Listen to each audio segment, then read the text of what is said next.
And what is the next step? The next step is go to Google once again, download SSMS for Windows. Download. What is SSMS? SSMS stands for SQL Server Management Studio. This is a client, and the one which I installed a while back was the server. Okay. I just hit this link, and now I am in this page. If you scroll down a bit, you will find free download for SQL Server Management Studio.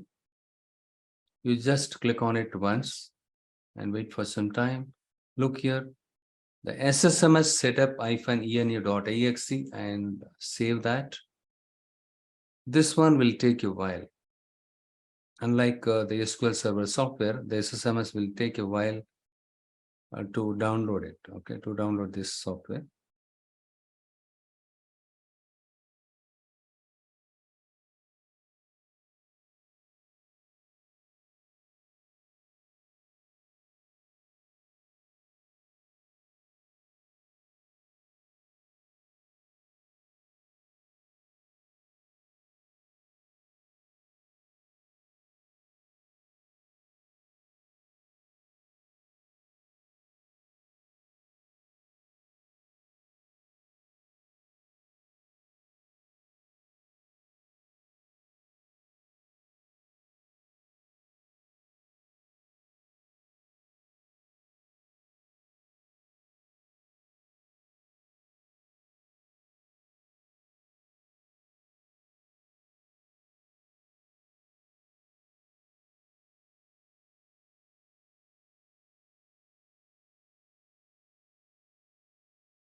Yes, the SSMS download was over.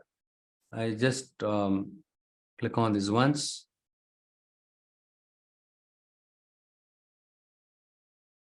You can ideally double click on it and wait for some time.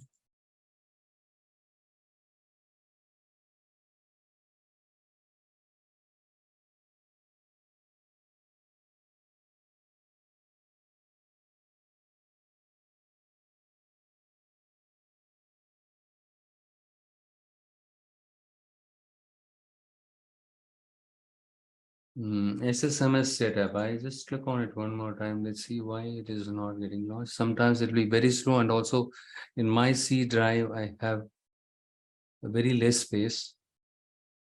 I need to clean it up. Probably I will do it. Okay, if you go here, you can see that. Yes, we clicked it, but it was waiting for our confirmation. But this window was not appearing, right? Not appearing above this one. It appeared behind this window. Okay, I just hit run. Usually it will not take much time when you. Okay, I just canceled because already I clicked on the yes. Look here, I did it more than once, and it was asking my consent for more than one time. The first time I gave the yes, I clicked on the yes and wait for some time. Look here, and here again it shows another thing here. I clicked on it multiple times.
Look here, it got launched. You need to have a lot of patience. Like I said, it will take for some time to launch the window. Okay. And next, what I do is I just go here, and this is your default installation folder. Don't change this one at all. Okay. And simply hit the install button.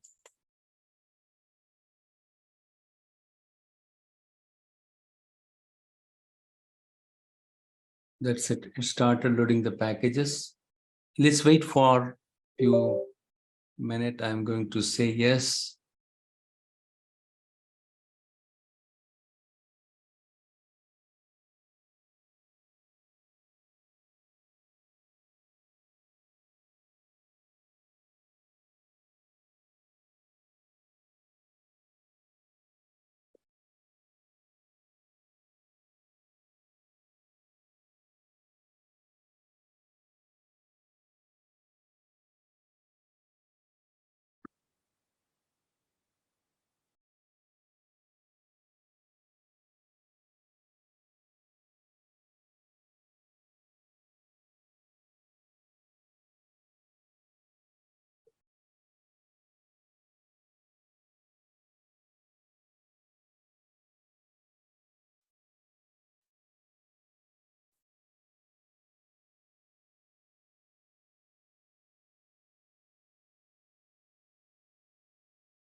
Those of you are on fast, you can probably drop off and you can watch the video. It's a very simple one, the installation part. Okay. It'll take some more time, but those of you are completely new into the IT, please wait for some.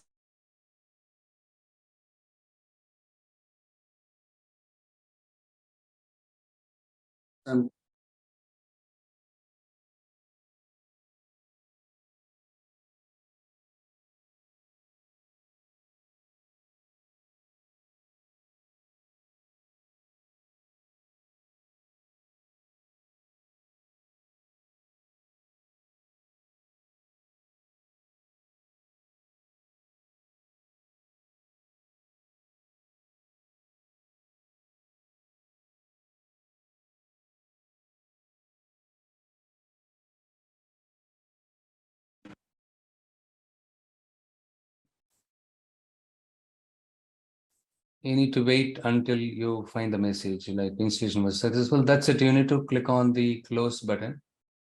And that's it. Now it is showing cancel. Don't click on, don't disturb this. You need to wait until you see the message. Installation was successful. You have to wait.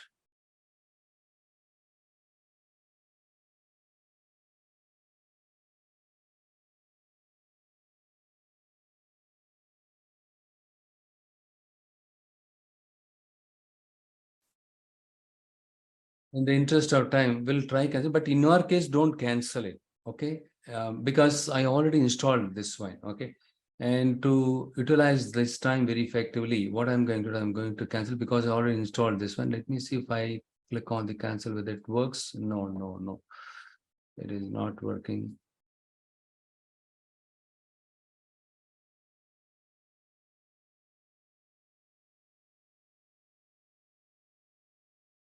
I'll just close this window. Let me see. I don't know whether it is going on.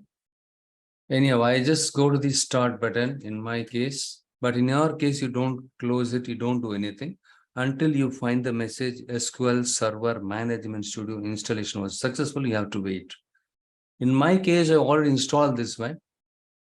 I just type the SSMS in the start button search here, okay? And I'm going to hit this icon here.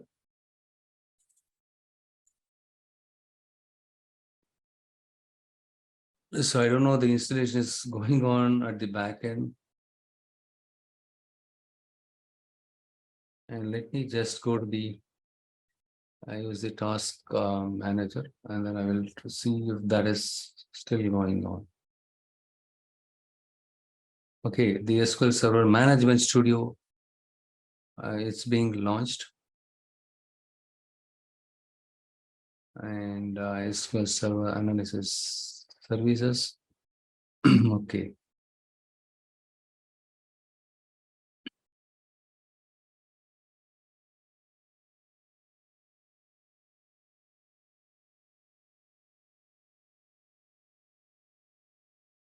Anyhow, let us wait. I don't see, I think the installation got cancelled. Let me stop.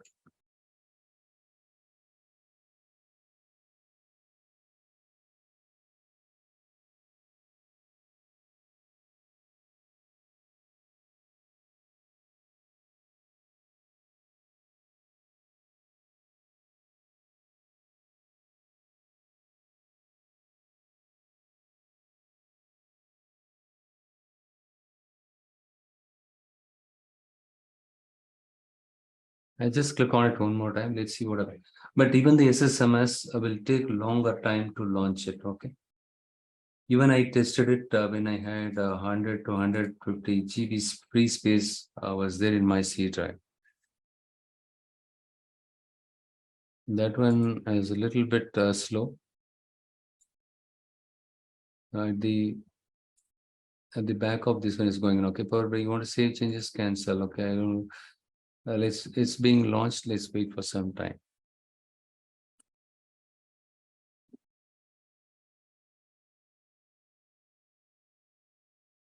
Yes, it's being. It got launched now. And what is the next step? I just move this somewhere. on the left side. Okay, I launched two instances. We don't need these two. That's why you need to have a lot of patience. You might think the installation was not, sorry, the SSMS tool was not launched, but if you click on it one more time, you will find for some time, the two session would have got open. So this is what, so once the SSMS tool got launched, and you will find these three information. The server type is database engine, server name is this one. This is what your server name, the authentication. You remember, I have stored the SQL server name in my notepad. It is a local host. So you can, okay, this time it is 03. Previous, this is my previous SQL server name because the earlier one is available here. And what I will do is I'll just copy paste this from here, localhost, copy this, and then right click on it and then paste it here, and then hit the connect. So here you don't have to do anything. Don't make any changes to the Windows authentication database, nothing. In your case, whatever it displays, for example, first time it will display something like that, SQL Express. And here your laptop name will get displayed. Okay. In your case, you don't make any changes like how I did it. Please remember this. Okay. In my case, since I have uninstalled my SQL Server and then reinstalled it, the SQL Server Management Studio was not aware of it. Okay, the uninstallation of SQL, it was not aware of it. It is still showing the previous version. In my case, I just I have to make a change here. Okay, in your case, you don't have to make any changes. Let's wait here. The connect button, the database engine, and then here I need to use the recent one. This is my SQL Server name. Okay. This is my SSMS, SQL Server Management Studio. I want to connect to my SQL Server using SQL Server Management Studio. For this, you don't have to touch anything in your system. Simply hit connect.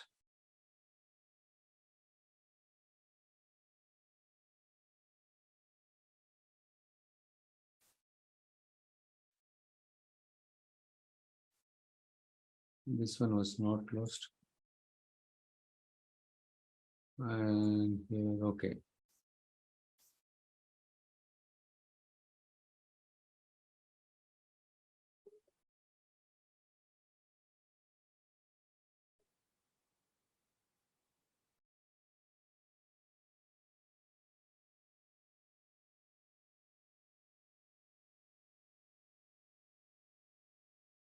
And this is my SQL Server Management Studio. And here you can see the databases. Here next to that, you can find the plus icon. You can expand it. You can see the system database. Don't ever touch anything here. Simply keep the cursor over this databases. Right click on it. Right click on the new database and give whatever the name that you wanted. So we are going to create the database. Don't worry. We'll discuss everything in detail as part of the SQL Server. But as part of Power BI, I will show you how to connect to SQL Server from Power BI. For that purpose, I'm doing this one. For example, you are working in a retail analytics project. There is a retail analytics database. The name of the database is retail analytics. And once you type the database name, and if you hit this OK button, don't do anything else. Simply hit the OK button. The database retail analytics will get created. Look here. Can you see it here? This is where you can see the retail analytics database. And next to that, you will find the plus icon. When you click on it, it will expand. It will show all the objects that are available in this database. Don't worry, what is database, what is SQL Server, everything we'll discuss it in detail. Okay, at this moment, I'm going to minimize this. The only thing is you need to make sure that when you hit connect in the SQL Server Management Studio, it should get connected. It should not give any error. In case of any error, you just let me know. But strictly follow whatever I taught you. Okay. When it comes to SQL Server, don't mess up. You need to select Express Edition, download that, and install it. Before when you click on the exe file of your SQL Server software, it will launch the installation window. in the installation window, it will ask you want to install basic or custom. Please select basic. Basic. Don't select anything else. If you select basic, the installation is pretty simple. Okay, we are able to install the SQL Server successfully, and also I've shown you how to connect to the SSMS. Using this SSMS only, we'll write the queries, and then when you click on the execute button, look here the execute button, the query will be sent to your SQL Server. The output of the query will be displayed here. Okay, I just minimize this one. In the next session, I'll show you how to create the table for demonstration purpose. Anyhow, after completion of Power BI, we'll show you in detail how to write SQL queries, how to create stored procedure, trigger, everything I'll show you. In fact, I'll explain the data model design as well. Okay, the next one is we are left with just a few more minutes. Yes, Sushmita and Shri will wrap up in 5 minutes. Don't worry. It's already late. You need to go to office tomorrow. Okay. I know that. Even I need to, but we have work from home option. Let me do one thing here. This is my Power Query editor. I just close this one. And you remember I just launched the Power BI desktop just prior to this installation. But I don't know why it is displaying it here. Let me do one thing. I will just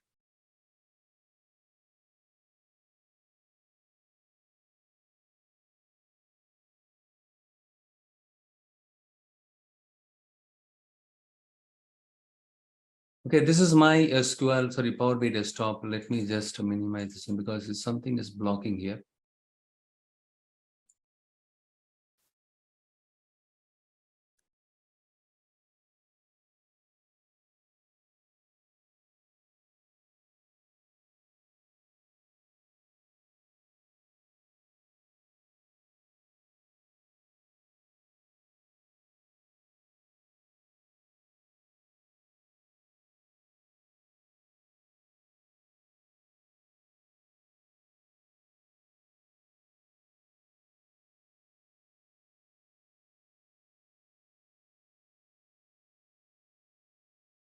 Yeah, that is related to SQL Server Management Studio.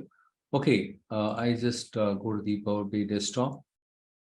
So what you see here is the report canvas. As soon as you open or launch your Power BI desktop, and when you close the welcome screen, the white color, what you see here is your report canvas. This is where we create the reports. So look here on the right side, you can see the visualizations. Just beneath the visualizations, you can find all kind of visuals. In Power BI, we call charts as a visual. And for example, if you click on this column chart will get dropped here in your report canvas. What you do is to populate the data into this visual, you need to load the data and then you need to drag and drop the column for the x-axis and the column for the y-axis. Right, so then the visualization will get populated with the data. So now what I do is I just click on the get data. Before that, you need to understand these three icons. This is the report canvas. What you are seeing by default is the report canvas. You don't have to click on this. Okay, already you are in the report canvas. The next one, the data view, and the third one is the data model view. This is called your Power Pivot. Okay, and this is where we do the data model design, everything. So you need to remember this, three components that are available as part of Power BI desktop. The first one is the report canvas or Power View. It is also called as a Power View or report view, Power View. All these terms are same. Remember that the first component is the report view or the Power View, and the second component is model view, or it is also called as a Power Pivot. And the third one is your transform data. When you click on this, it will open the Power Query editor. This is where we do all kind of data transformation. This is where we do all kind of data transformation. Power Query editor, which we will see it in the next session. And what I do is now I just click on the get data icon, and just beneath that you can see the various options, which file you want to load it. And I'm going to hit the text CSV. I have a comma separated value file. CSV stands for comma separated value. I'm going to click on this. And here what I do is I have a file by the name of salesw04.csv is available. I'm going to hit open now. It is that much simple loading the data into Power BI desktop. But if the volume of the data is more, it will be very slow.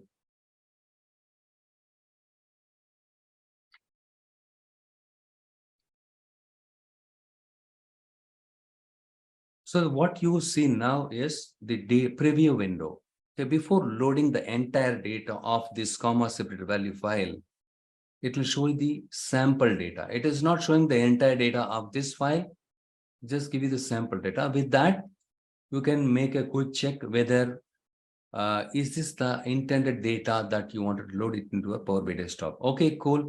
And this is the one I want to load it. But when I look at the first record, I can see the null blank values are there. And here you can see the three buttons: load, transform data, and cancel. In the data preview window, you can see this one. Cancel, you know very well. We don't have to, this data need not to be loaded. You can cancel it. And load, when you click on this, the data will get, entire data will get loaded into your Power BI desktop itself. When you hit this button, transform data, it will open the Power BI, Power Query editor. Okay. I'm not going to hit this one at this moment. I am very particular about loading this data at this moment. And I won't do the data transformation later. Any of the Power Query editor also open? No problem. So you just apply changes.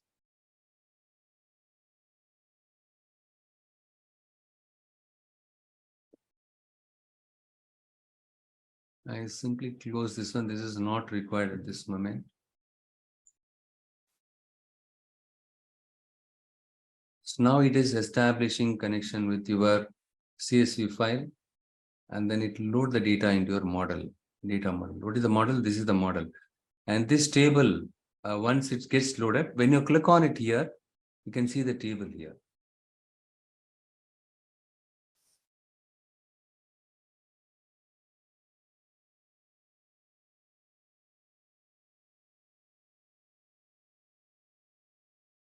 There is an error. You can simply click on view error. You can ignore it at this moment. We will deal with it a little later. Okay, don't worry.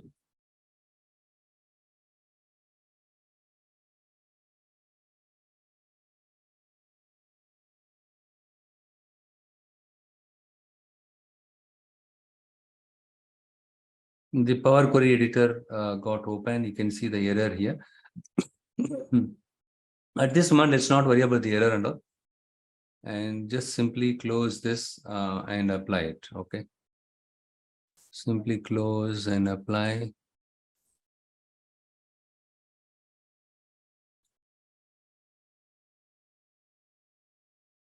Load, it got loaded. Even though there are some errors in the data, it got loaded successfully at last. Okay.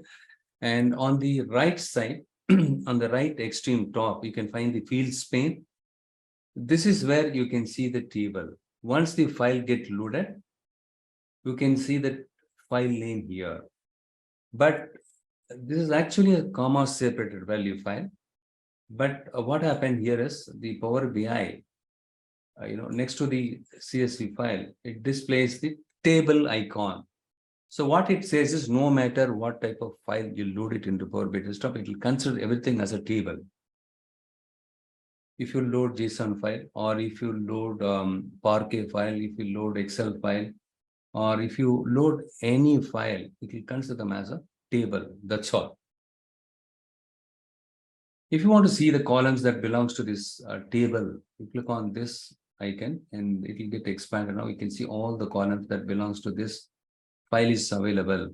And then if you want to see the data, you need to click on this icon. This is your report view. This is your data model. Okay. And here also you can see the table, which you, once it gets loaded, you can see it here also. And if you want to see the data, you need to click on the middle one and select this appropriate table. If you have multiple tables, you need to select the correct table. Look here, sales W04 got selected, and it took some time to populate the data. You need to wait for a few seconds to load this data here. Yes, all the data got loaded successfully here. Very good. The next one is I just click on the report view. That's it. On the right side, I can see this one. And yes, Sri, I just wrap up now. Okay. And what we'll do is tomorrow by sharp by 9 we'll start. Okay. So that we'll finish up by 10. And we will see if you're all okay, we will continue Wednesday. Otherwise, weekends we will spend more time. Okay. And that's it. This is how you can load the data. And this is your report view. And currently, let's say you are viewing the data. And once you have viewed the data, and if you want to go back to the report view, click on this one. This icons help you to switch from one view to another view. Or if you want to see the model view, you click on this. It will take you to this Power Pivot. This is your model view. This is where you can see the table and the relationship between the tables. If you load one more file, it will automatically create the relationship if any columns are common between these two tables. Hope is fine with me, right? If I take more also, you'll be bored and you need some time. Okay. And